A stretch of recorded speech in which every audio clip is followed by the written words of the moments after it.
भक्तों का विश्वास है। खाटू श्याम बाबा स्वयं कहते हैं कि मैं शीश दान कर कलयुग में आया हूँ। अब शीश मांगने नहीं, शीश बचाने आया हूँ। और बाबा ने ये वचन भी दिया है कि जो मेरे दर पर आएगा उसे मैं कभी खाली नहीं लौटाऊंगा। आज भी चौहान परिवार बाबा की कृपा का जीता जागता प्रमाण है।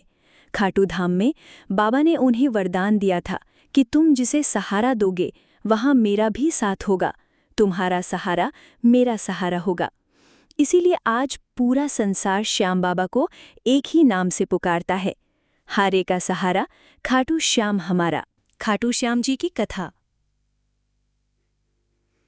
महाभारत काल में गंधर्वराज घटोत्कच के पुत्र बार्बरिक बड़े ही पराक्रमी और वीर योद्धा थे।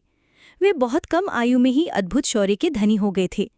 उनकी माता हिडिंबा और पिता घटोत्कच ने उन्हें धर्म और न्याय का पाठ पढ़ाया। बार्बरिक ने भगवान शिव की घोर तपस्या कर 3 अमोघ बाण प्राप्त किए। इन 3 बाणों की अद्भुत शक्ति थी। पहला बाण संसार के समस्त शत्रुओं को चिन्हित कर देता, दूसरा बाण सभी को नष्ट कर देता, तीसरा बाण बचाने योग्य लोगों को सुरक्षित कर देता। इसलिए उन्हें 3 बाणधारी भी कहा जाता है। जब महाभारत का महान युद्ध आरंभ होने वाला था, तब बार्बरिक ने अपनी माता से कहा कि वे इस युद्ध में भाग लेकर धर्म की विजय करेंगे। माता ने उन्हें वचन दिलाया कि वे सदैव कमजोर पक्ष का साथ देंगे। जब वे कुरुक्षेत्र पहुंचे तो कृष्ण ने उनका मार्ग रोका। कृष्ण ने वेश बदलकर उनसे पूछा, वीर, तुम किसके पक्ष में युद्ध करोगे? बार्बरिक ने कहा, मेरा प्रण है कि मैं सदैव हारते हुए पक्ष का साथ दूंगा।